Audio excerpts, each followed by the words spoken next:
साथियों जय हिंद। साथियों मैं बात करने जा रहा हूँ 2003 के उस घटना की जो को गौरवान्वित करेगी। 2003 का वो समय जब मैं जम्मू कश्मीर के अनंतनाग डिस्ट्रिक्ट में आतंकवाद से लड़ रहा था। मेरी कंपनी बटालियन हेडक्वार्टर से 25 किलोमीटर दूर डिप्लॉय थी। बटालियन हेडक्वार्टर में कुछ इमरजेंसी काम पड़ने से कंपनी के बहुत सारे जवान बटालियन हेडक्वार्टर जा चुके थे। कुछ देर के बाद हम लोग का खुफिया पक्की खबर लेके आया कि साहब यहाँ से 25 किलोमीटर दूर जो रेनाथर गांव है उसमें कुछ आतंकवादी आज आएंगे और रात को वहीं रुकेंगे। खबर पक्की थी, जवान पूरे हेडक्वार्टर में जा चुके थे, लेकिन कुछ जवान कंपनी के देख रेख में लगे थे। सूचना मिलते ही सूबेदार राणा साहब के नेतृत्व में हम लोगों ने एक ऑपरेशन लॉन्च कर दिया।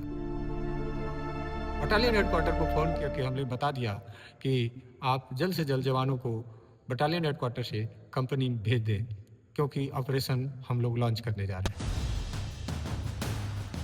बहुत समय न गंवाते हुए हम लोगों ने तुरंत सिविल बस को हायर किया और उसमें एक जेसीओ 10 जवान बैठ करके ऑपरेशन की तरफ बढ़ चले। रास्ते में जाते जाते हम लोगों ने वो सारी प्लानिंग की कि किस तरीके से घर को सर्च करना है, कॉर्डन करना है और उसके बाद ऑपरेशन को सफल बनाना है। गाड़ी धीरे धीरे आगे बढ़ती रही और हम लोग की प्लानिंग भी धीरे धीरे अपने अंतिम सीमा पे थी। लगभग 1 घंटे के सफर के बाद हम लोग की गाड़ी उस गांव में पहुंची जिस गांव में दहशतगर्द आज बैठे हुए थे। सिविल बस थी, गांव वालों को कुछ भी पता नहीं था। उनको नॉर्मल रूटीन में यही लग रहा था कि जो सुबह से गए हैं वो लोग शाम को घर आ रहे हैं। अब सबके पीहू, सबके भाई, सबके बंधु घर आएंगे, कुछ लेके आएंगे। किसी का ध्यान बस की तरफ नहीं था। लेकिन जैसे बस का दरवाजा खुलता है और उसमें से फौज उतरना शुरू होती है तो गांव के लोगों ने देखा और एकदम से शोर मचाना शुरू कर दिया, फौज फौज फौज फौज फौज। इस तरीके की तमाम प्रकार की आवाजें निकलने लगी, जैसे व्यक्त हो रहा था कि वो किसी सिग्नल के माध्यम से वो आतंकवादियों को सूचित कर रहे हैं कि गांव में फौज आ गई है। गांव में एकदम से कौतूहल मच गया कि अब कुछ होगा। जैसे ही आवाज उन आतंकवादियों के पास पहुंची, इतनी देर में हम लोग भी अपने बस से उतर करके उस घर की तरफ जैसे ही बढ़ रहे थे, तब तक आतंकवादी घर में से खिड़की से जंप करके और भागने की फिराक में लग गए। बस में सफर करते समय ही ऑपरेशन को सफल बनाने के लिए अपने सेना के जवानों को 2 टुकड़ियों में बांट दिया। एक टुकड़ी का नेतृत्व करने लगे अवध विष्णु भगवान, जो कि महाराष्ट्र के रहने वाले हैं और वर्तमान में सूबेदार पद पे सेवारत हैं और सेना मेडल से नवाजे गए। उस समय मैं लांस नायक के पद पे था और दूसरी टीम का मैं स्काउट चलने के लिए लगाया गया। जैसे ही हम लोग घर की तरफ बढ़े, इतने में ही आतंकवादी खिड़कियों से जंप करते थे और भागना शुरू किए। और जैसे ही वो लोग भागना शुरू किए, इतने में ही फायरिंग खुल गई। फायरिंग बेतहाशा थी और दोनों टुकड़ियां हम लोग की घर को दोनों तरफ से घेरने के लिए दौड़ पड़ी। एक टुकड़ी जिसका नेतृत्व अवध विष्णु भगवान कर रहे थे, उनकी टुकड़ी ने एक आतंकवादी को वहीं पे भ्रष्ट मार करके लिटा दिया। क्योंकि टेरिटरी ऐसी होती है कि वहां पे इतना आसान नहीं होता है शिस्त लेकर के फायर करना, खुद को बचना भी होता है और फायर भी करना होता है। इतने में ही एक बाड़ के साथ, बाड़ जो खेतों के किनारे किनारे झाड़ियों को काट काट करके लगाया जाता है, उसके साथ साथ एक व्यक्ति छुप के उठ के भागता हुआ नजर आया। मेरे मन में संदेह हुआ कि शायद ये आतंकवादी हो सकता है जो अपनी जान बचाने के लिए भाग रहा है, और मैं तुरंत अपनी पोजीशन छोड़ते हुए उसके पीछे दौड़ लिया। शायद मेरी वहां पे बहुत बड़ी भूल थी कि मैं अपनी टुकड़ी से कट गया था और अकेले उसके पीछे दौड़ लगा दिया था। मेरे पीछे हवलदार विजय, जो कि मुझे देख रहे थे कि मैं किधर को दौड़ते हुए जा रहा हूँ, और जब मैं भागते भागते उस आतंकवादी के नजदीक गया तो मैं इतना थक गया था, इतना चिल्ला दिया था कि मेरा गला रूंध गया था। मैं वास्तव में जान पाया था कि थूक क्यों सूखता है या गला क्यों सूखता है। गला सूख गया था और मेरी आवाज़ मुश्किल से 5 से 10 मीटर दूर तक नहीं जा पा रही थी। एकदम साए साए की आवाज़ आ रही थी, क्योंकि मैं बहुत तेज़ी से चिल्ला रहा था, hand up, hand up, hand up. रुक जाओ नहीं तो गोली मार दूंगा। क्योंकि अभी तक मुझे ये पूरा विश्वास नहीं हुआ था कि वो आतंकवादी है। क्योंकि जम्मू कश्मीर में सबसे बड़ी समस्या क्या है कि वहाँ के लोग फॉरेन पहनते हैं और उसके अंदर कुछ भी छुपा लेते हैं। मुझे हथियार नहीं दिखने के कारण मैं फायर भी सही से नहीं कर पा रहा था। हालांकि मैं फायर कर रहा था, लेकिन मैं इफेक्टिव फायर नहीं कर रहा था। भागते भागते जब मैं उसके काफी नजदीक चला गया, मेरा और उसका फासला मुश्किल से 5 से 7 मीटर का रह गया, तब मैंने उसके शरीर पे एक चिपकी हुई बंदूक देखी और मुझे पूर्ण रूप से विश्वास हो गया कि ये निश्चित तौर पे आतंकवादी ही है जो भागने की कोशिश कर रहा है। और जब इतना पुख्ता प्रमाण मिल गया कि उसके पास बंदूक है, तो फिर दहशतगर्द को कौन छोड़ता। और फिर मैंने वहां पे तड़तड़ा करके उसके सीने को गोलियां पार कर दी।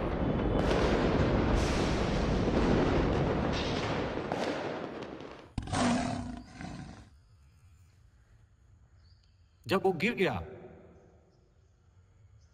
तो मैं काफी देर तक उसके पास तक भी नहीं गया, क्योंकि बहुत सारी सावधानियां बरतनी होती हैं। वो ट्रेनिंग का हिस्सा है कि मरे हुए आतंकवादी को किस प्रकार से हैंडल करना है।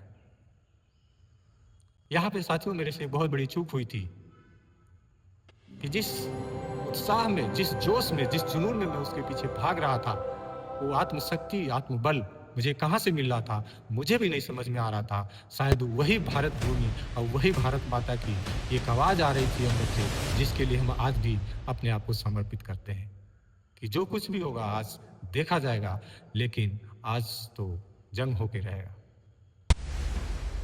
शायद मेरे खून में भी वही देशभक्ति, वही जज्बा दौड़ रहा था और मैं उसके काफी करीब जा चुका था। ये मेरे जीवन का सौभाग्य था कि वो लोकल आतंकवादी था, कश्मीरी आतंकवादी था।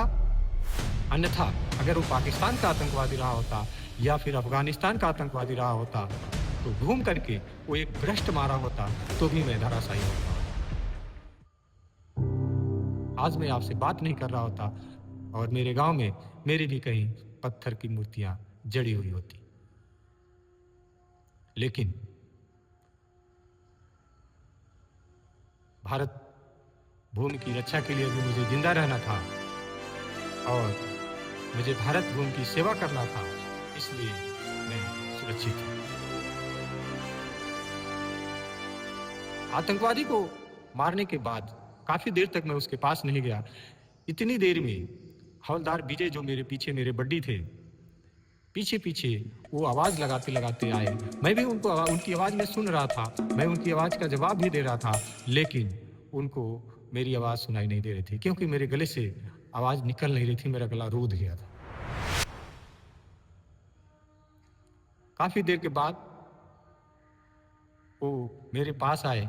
उन्होंने जब एक मिलिटेंट को सामने पड़ा हुआ देखा तो बहुत गौरवान्वित महसूस किए कि हम लोग आज सफल हो गए। लेकिन ऑपरेशन अभी खत्म नहीं हुआ था। कुछ देर के बाद जब ऑपरेशन क्लोज होने का संदेशा आया, तो ना दूसरी पार्टी को पता था कि हम लोगों ने एक आतंकवादी मार दिया है, और न हमें पता था कि हमारी दूसरी वाली पार्टी ने भी एक आतंकवादी मार दिया। लेकिन ऑपरेशन महज 15 मिनट में एक सफल ऑपरेशन खत्म हो गया।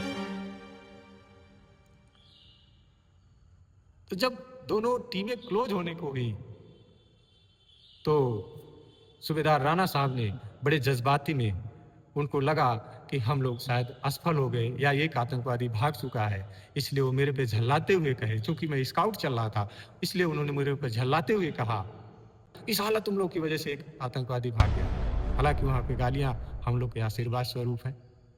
उस चीज का हम लोग कभी माफ नहीं करते हैं।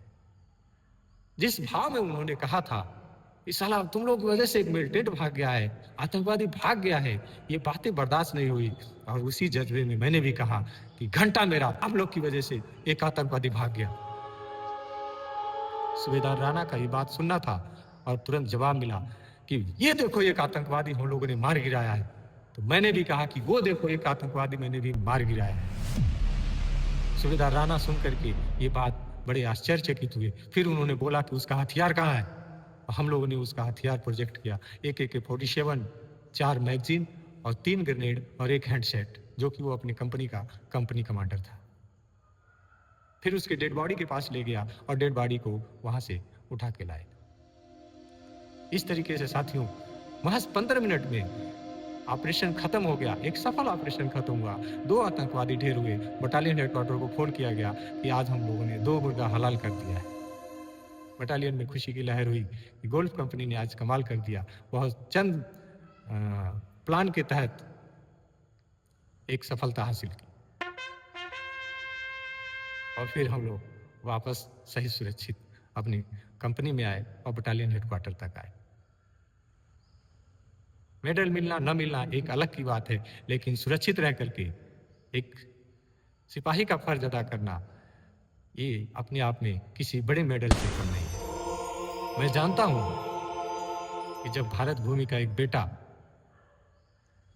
अपनी शरीर पे वर्दी धारण करता है तो उसके दिल में, उसके जुनून में एक जज्बा भरा होता है कि मैं भी जीवन में एक आतंकवादी को मारूंगा, कम से कम एक आतंकवादी को तो मारूंगा ही मारूंगा। उस दिन मेरे जीवन का वो सपना पूरा हो गया था जिस दिन मैंने उस आतंकवादी को मार गिराया था।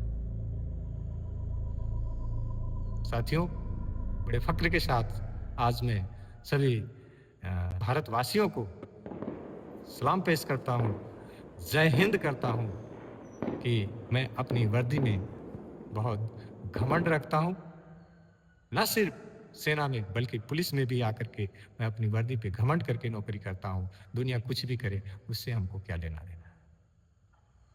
साथियों, एक विशेष निवेदन के साथ कि मैं बहुत सारी चीजें जो फौज के लोकेशन को या फौज की खुफिया को उजागर करे, उन चीजों को आपके बीच में नहीं रखा हूं और न रखना चाहूंगा। मैं उम्मीद करता हूं कि आप मेरी भावनाओं की कद्र करेंगे और इसको आत्मसमर्पित करेंगे। मेरी ये कहानी आपको किस तरीके से प्रभावित की, किस तरीके से प्रेरित की, आप कमेंट बॉक्स में जरूर लिखिएगा।